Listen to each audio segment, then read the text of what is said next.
الله من الشيطان الرجيم. بسم الله الرحمن الرحيم.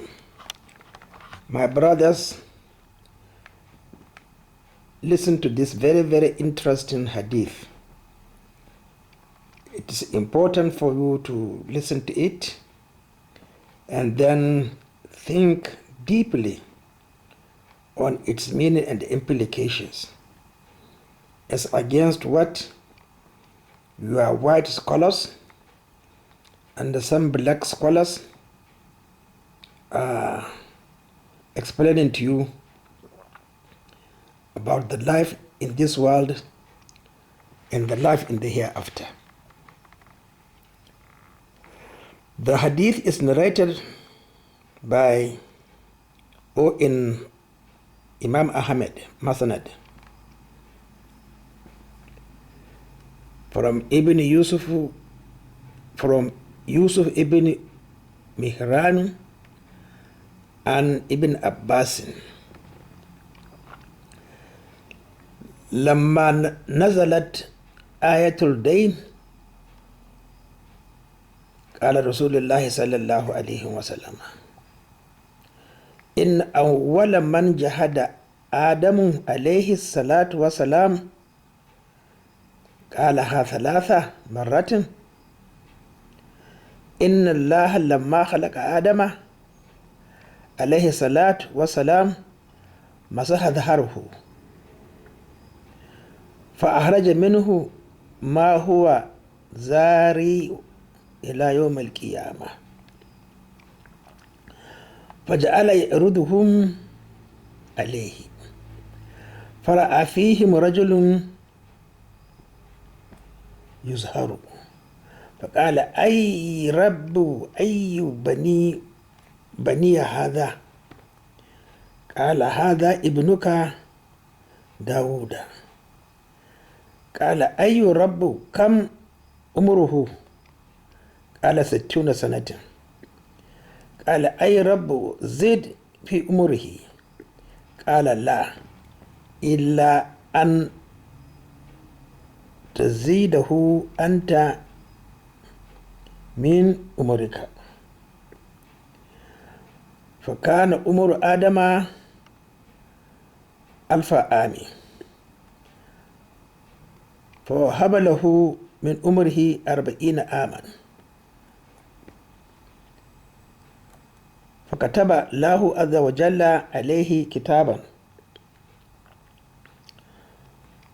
وأشهد عليه ملائكة فلما حضر آدم عليه السلام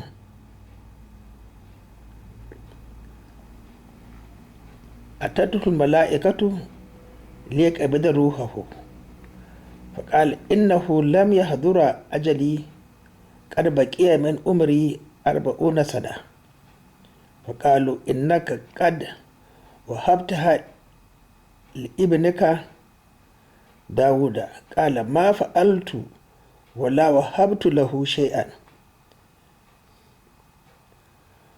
وأبرد الله عز وجل عليه الكتاب فقام عليه الملائكة. Very interesting. You see, when the verse at the end of probably the 10th year of Hijrah, on the day that is death, was revealed, Rasulullah sallallahu alayhi wa sallam says, the first jihad argument, Adam alayhi salatu wa salam, he said that 3 times, that Allah subhanahu wa ta'ala, after creating Adam alayhi salam, or when Adam alayhi salam was created, Allah rubbed his back, his spine. That resulted in all of us from that day to the end of the last one to die, which, as I said, we have to think twice today.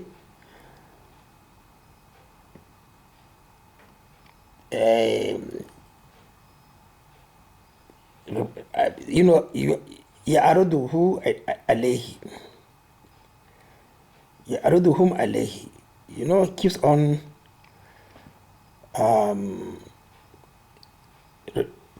showing them to him. فرأى فيهم, he saw somebody shining or white.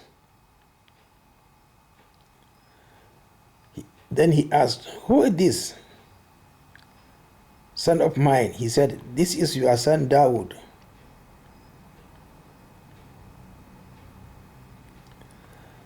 He said, oh Lord, how long will his life be? Allah subhanahu wa ta'ala replied, 60 years. Prophet Adam alayhi salam says, increase, make him live longer. Then Allah subhanahu wa ta'ala said, no, yes, you requested, it's your own request, but you have to pay for it. You are accountable. You see the danger of asking questions? You see the danger of asking questions, my brothers? But they encourage you to do that. Having forgotten the lesson from Prophet Ibrahim alayhi salam. He was childless, he asked for a child. Then what happened? Consequently, slaughter him. But this is in contrast to Zakaria alayhi salam, because his son Yahya was saved. I think he is the only one who never committed a sin. So he gave him 40 years, and Allah glorified and exalted, recorded it in a book, and the angels bore witness to it. This is very important. Imagine your deeds being recorded. I am a witness, and then the angels also are witness. When Adam was dying and the angels came to him to take his soul, he said, there are still 40 years of my life left. It was said to him, you gave that to your son Dawood alayhi salam. He said, I did not do that, and I did not give him anything. Look at this. You are arguing with me that you look at the insult. You are blind. You don't know anything. You don't see Allah. You don't see Muhammad Rasulullah sallallahu alaihi wasallam praying, but you only see your imams and your leaders, prime ministers, presidents, governors, emirs. He said, you gave that to your son Dawood. He said, I did not do that, and I did not give him anything. Allah, may he be glorified and exalted, showed him the record, and the angels testified to that. My brothers, you are in trouble. So why is the place of Ghafara keep on deceiving you, committing sins that Allah will forgive you? Where? I ask this question, I will repeat it. Where did Allah forgive in the Torah without punishment? Where did Allah forgive in the Torah without punishment? How many were forgiven in the last 10 years of teaching the Sunnah? When the Sahabas committed a sin, how many times were they forgiven? I know. You don't know, I'm sure. You don't know. Go and ask your pretenses for your own scholars. They don't know this research and the development. They don't know this. How many times in the last 10 years the teaching Sahabas who committed sins were forgiven? And how many times were they punished? You don't know anything. So what I'm telling you is, I'm not saying there's no Ghafara. Because if Allah will not forgive me, I will enter hellfire. Because I have been innovating until 1990. I have been innovating. Truly speaking. Well, if you look at my life, truly speaking, because I spent a lot of years praying Maghrib and Isha, was late Abu Bakr Mahmoud Gumi. So his prayers perfect. There's no, he never recites the manner the Imams in Kaaba were reciting, or the Imams all over majority of the mosques are reciting today. And for Kaaba, I don't know for how many years, but at least I've shown you 24 years of the professor, the Sheikh, what is called Sudais mistakes, the other gentleman's mistake, Huzaifi. But besides, when I moved, okay, you see, I am maybe 70% correct, because I was the Imam in NNPC for a very long time. But occasionally on Saturdays, if I don't attend the prayer in Abu Bakr Gumi's mosque, I go to other mosques. But they are all innovators.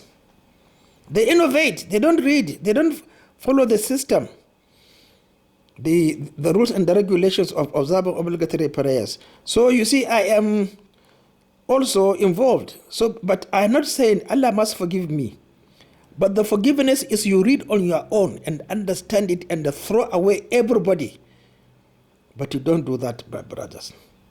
So, it is convincing that you may likely end up in hellfire if you don't follow my example. Read on your own, because exactly, I don't need to explain further.